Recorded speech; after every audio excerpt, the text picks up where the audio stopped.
Hallo?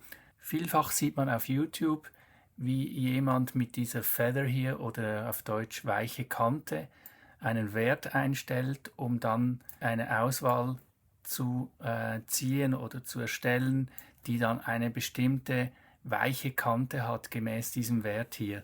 Das ist mühsam, ich würde das nie so machen, denn das ist viel zu ungenau, man weiß gar nicht, wie breit jetzt das ist, man hat keine visuelle Referenz.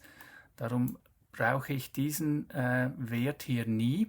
Ich mache meine Auswahl hier zum Beispiel so um diese beiden Pinguine, wie ich das möchte. Und dann gehe ich in die Maske hier, in die Quick Mask, das ist hier unten.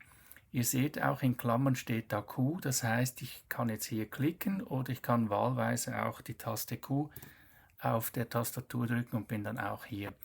Jetzt sehe ich diese Kante genau und kann über Filter, Weichzeichner, Blur, hier Gaußscher Weichzeichner, Gaussian Blur, diesen Wert genauso einstellen, wie ich den gerne möchte und habe eine visuelle Referenz.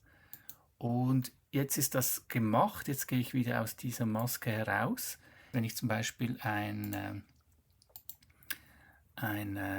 Effekt hier anwende auf diese Auswahl, dann seht ihr diese weiche Kante und ich habe die genauso, wie ich die vorhin in der Maske erstellt habe.